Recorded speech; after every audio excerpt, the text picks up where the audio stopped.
Israel University, Gaza's youngest university, was established in 2014 with a simple goal: ensuring poverty would not stand in the way of any Palestinian that wanted to pursue a college degree.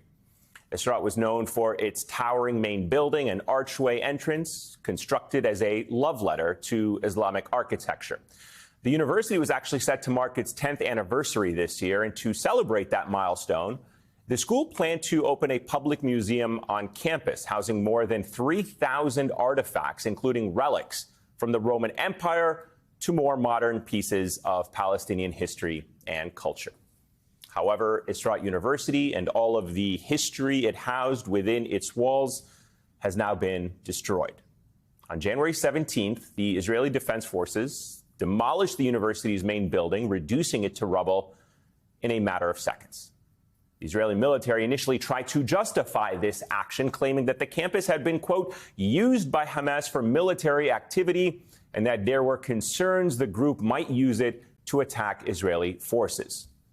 But later, the Israeli military admitted there had been flaws in the operational process, including in the decision to destroy the entire building. However, Israel University was not alone in Gaza.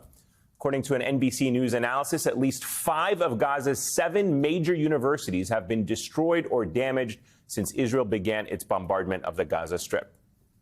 And as Professor Rashid Khalidi, a historian at Columbia University, noted, quote, when you destroy these kinds of institutions, you are not fighting Hamas. You are fighting the existence of the Palestinians. You are fighting their capability to have memory, to have records, and to be educated. UN experts are now sounding the alarm, expressing concern that these attacks on universities in Gaza are part of a much larger effort to comprehensively destroy the Palestinian education system, an action known as scholasticide.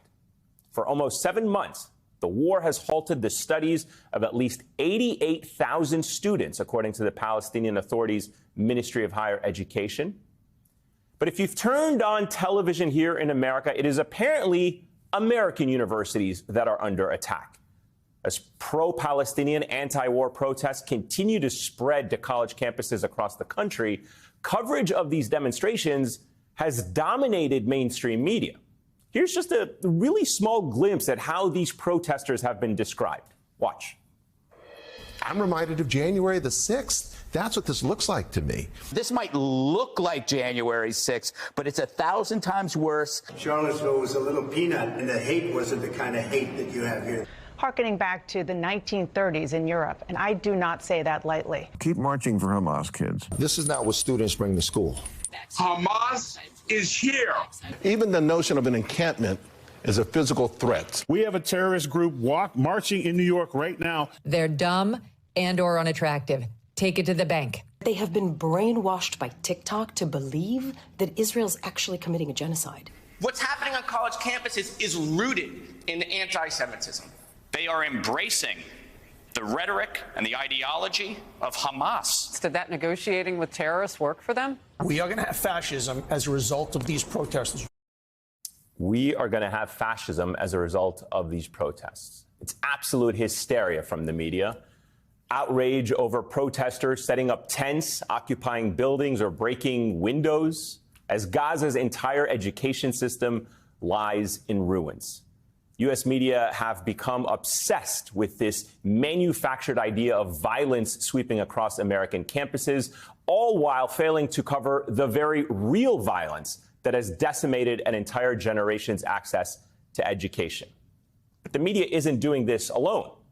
Here in New York City, Mayor Eric Adams has given them an assist, making himself, as the Nation's Jeet here describes, the public face of the nationwide campus crackdown on pro-Palestinian activism. At a press conference this week, Adams attempted to rationalize the NYPD's crackdown on Columbia University, claiming he's preventing young people from being, quote, radicalized by professionals. New York City Police Deputy Commissioner Tariq Shepard has gone in on the baseless fear-mongering as well, touting bike chains.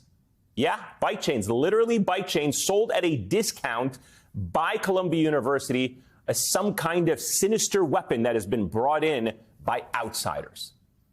If you want to talk about sinister weapons inflicting mass destruction on a campus, What about the 300-plus mines that the Israeli military used to blow up Israa University back in January? It's as simple as this.